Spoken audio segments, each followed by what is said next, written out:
तेरी वाणी जीवन की रोटी, नैनों की ज्योति अंधेरा मिटाती।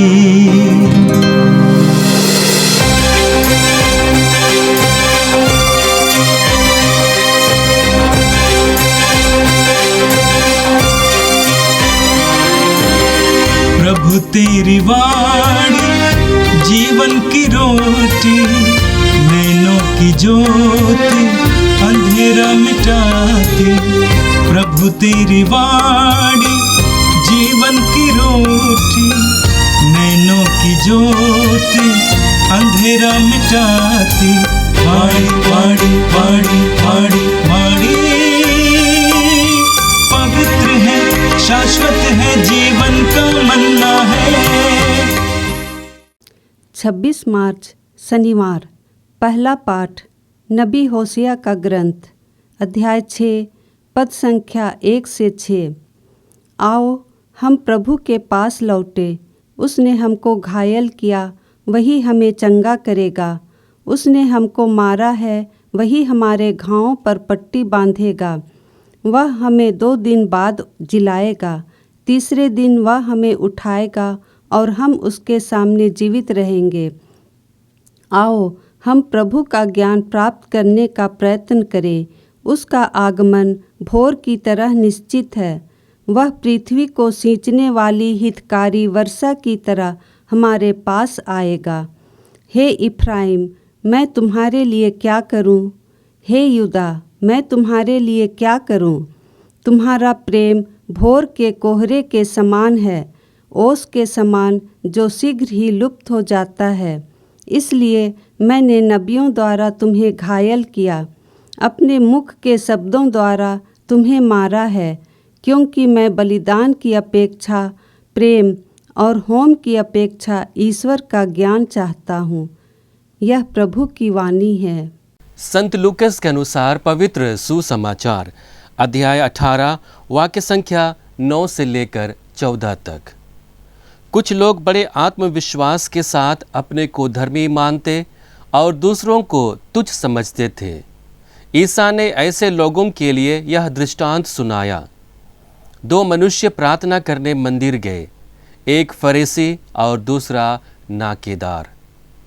फरीसी तन कर खड़ा हो गया और मन ही मन इस प्रकार प्रार्थना करता रहा, ईश्वर, मैं तुझे धन्यवाद देता हूँ कि मैं दूसरे लोगों की तरह लोभी, अन्यायी, व्याभिचारी नहीं हूँ और ना ही इस नाकेदार की तरह ही। मैं सप्ताह में 2 बार उपवास करता हूँ और अपनी सारी आय का दशमांश चुका देता हूँ। नाकेदार कुछ दूरी पर खड़ा रहा, उसे स्वर्ग की ओर आंख उठाने तक का साहस नहीं हो रहा था। वह अपनी छाती पीट पीट कर यह कह रहा था, ईश्वर, मुझ पापी पर दया कर।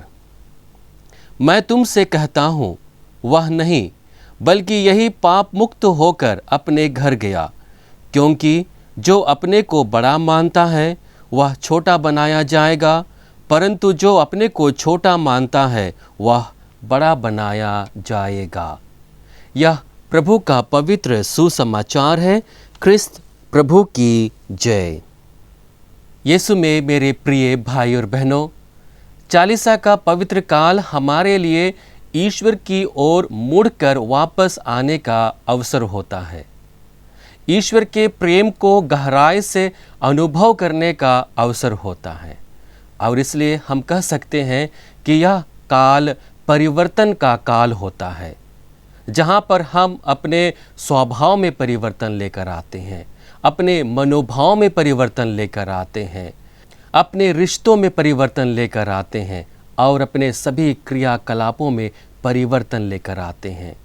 यह परिवर्तन हमें ईश्वरीय प्रेम को गहराई से समझने का अवसर देता है और हम में एक नयापन लेकर आता है, जहाँ पर हम लोग अपने रिश्ते को ईश्वर के साथ नया करते हैं, अपने रिश्ते को एक दूसरे के साथ में नया करते हैं और यह नयापन हमारे लिए ईश्वर की ओर से दिया हुआ अनमोल उपहार है।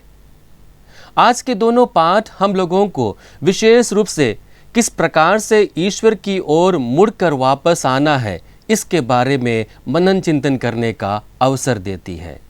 आज का पहला पाठ नबी होशया के ग्रंथ से लिया गया है, जहाँ पर नबी होशया अपने लोगों को प्रभु की ओर मुड़कर वापस आने के लिए आह्वान करता है। हम वचन में पढ़ते हैं, आओ हम प्रभु के पास लौटें, उसने हमको घायल किया, वही हमें चंगा करेगा।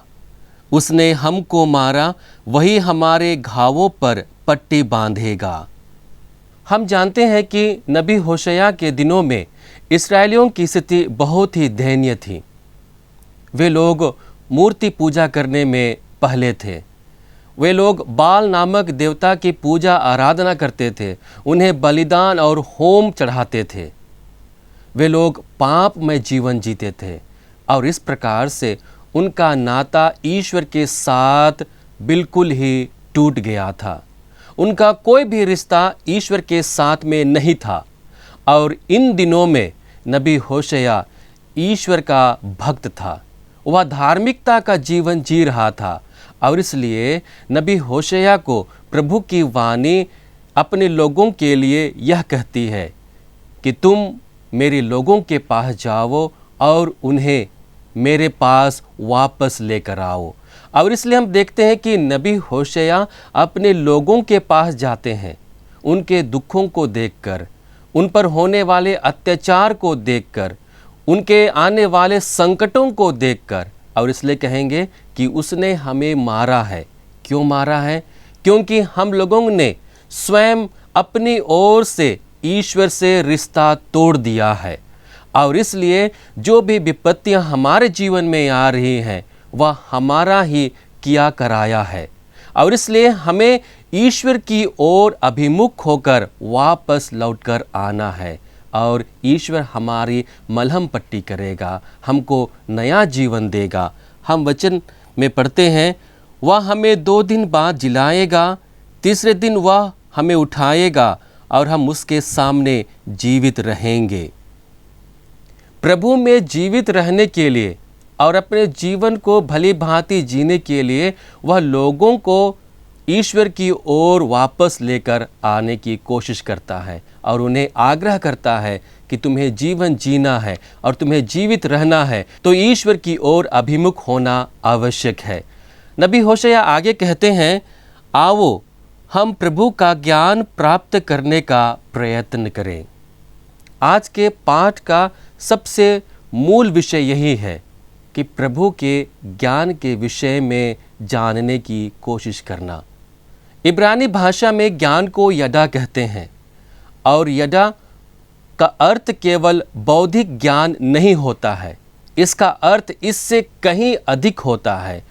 इसका अर्थ यह होता है कि व्यक्तिगत संबंध के बारे में ज्ञान, व्यक्तिगत संबंध के बारे में ज्ञान को ही यदा कहते हैं। और इस प्रकार से ईश्वर यह चाहता है कि उसकी निजी प्रजा इस्राएल उसके बारे में व्यक्तिगत रूप से जाने और पहचाने, उसके प्रेम को गहराई से महसूस करे, उसकी क्षमाशीलता को अपने जीवन में अनुभव करे। और इसी ज्ञान के बारे में नबी होशया अपने लोगों से कहते हैं कि आओ हम प्रभु के ज्ञान के बारे में जानने की कोशिश करें।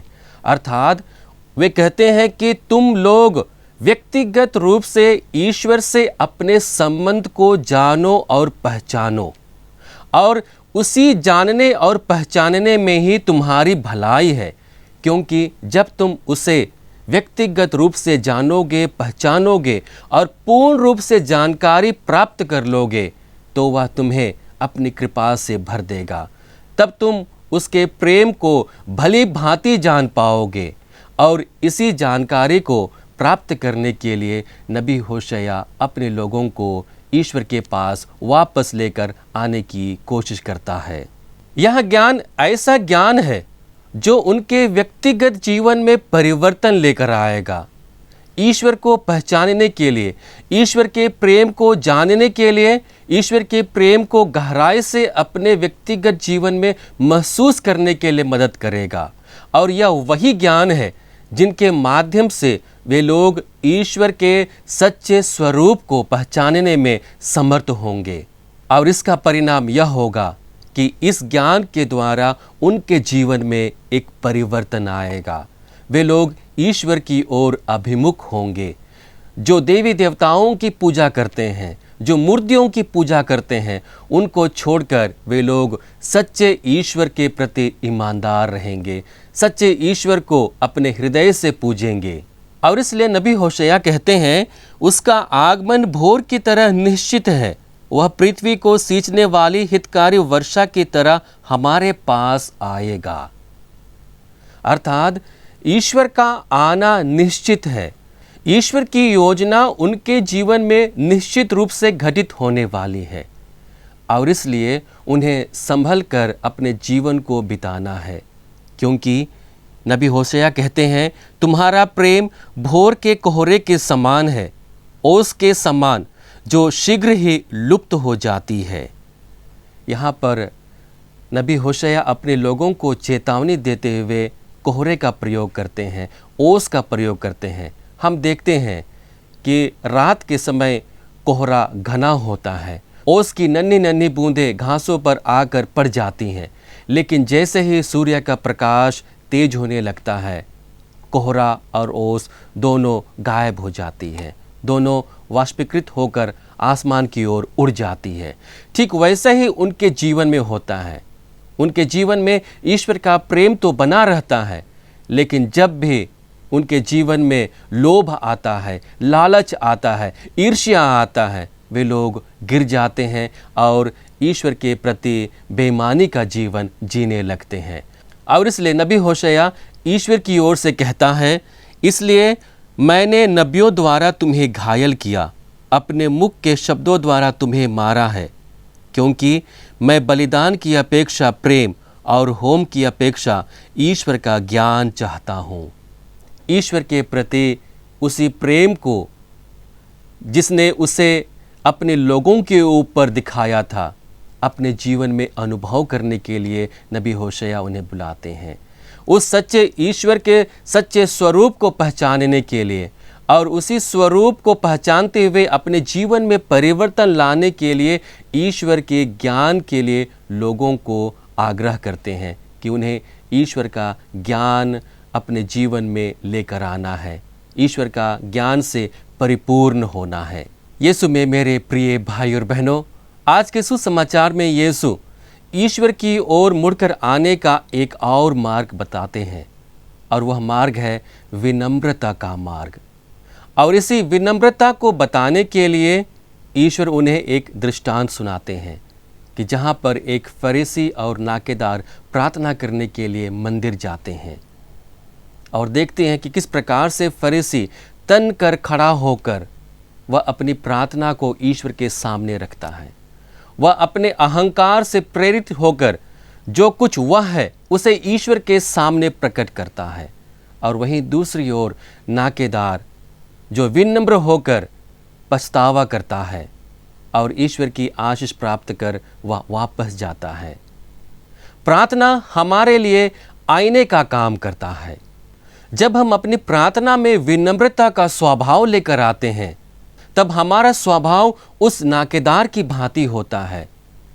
जब हम उस आईने में अपने आप के कमजोरियों को देखने लगते हैं, अपने आप के पापों को देखने लगते हैं, अपने आप के जीवन को समझने लगते हैं और हमारा स्वभाव विनम्र हो जाता है और उसी विनम्रता से हम लोग ईश्वर से प्रार्थना करते हैं और ईश्वर की अनुकंपा हमारे जीवन में होती है। लेकिन वहीं दूसरी ओर जब हम अपनी प्रार्थना में बाह्य आडंबर को लेकर आते हैं, घमंड को लेकर आते हैं, अहंकार को लेकर आते हैं, तब वह आईना हमारी वास्तविक स्थिति को दर्शाती है, जहाँ पर हम अपने आप को अच्छा मानते हैं, भला मानते हैं, ईमानदार मानते हैं, वहीं दूसरी ओर को तुच्छ समझते हैं, अपने आप को योग्य मानते हैं और दूसरे लोगों को अयोग्य समझते हैं। एक तरह से हम कहें तो हम दूसरों से तुलना करने लगते हैं, अपने आप को अच्छा बताते हैं और दूसरे लोगों को बुरा बताते हैं। और इसलिए प्रभु वचन के अंत में कहते हैं, क्योंकि जो अपने को बड़ा मानता है वह छोटा बनाया जाएगा, परंतु जो अपने को छोटा मानता है वह बड़ा बनाया जाएगा।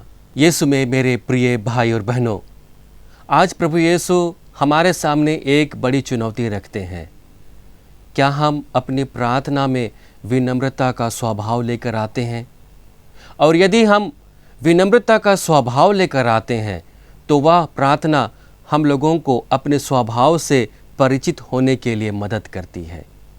हम अपने आप के सच्चे स्वरूप को ईश्वर के सामने प्रकट करने में समर्थ हो पाते हैं और ईश्वर की अनुकंपा, ईश्वर की क्षमाशीलता को अपने जीवन में अनुभव कर पाप मुक्त हो जाते हैं और इस प्रकार से ईश्वर की दृष्टिकोण में हम कृपा पात्र बन जाते हैं।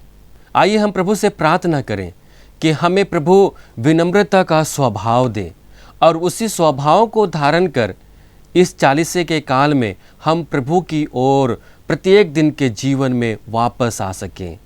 हे सर्वशक्तिमान पिता परमेश्वर, हम धन्यवाद देते हैं आज के सुंदर दिन के लिए। तुझसे मिले हुए हर एक वरदानों के लिए प्रभु धन्यवाद देते हैं।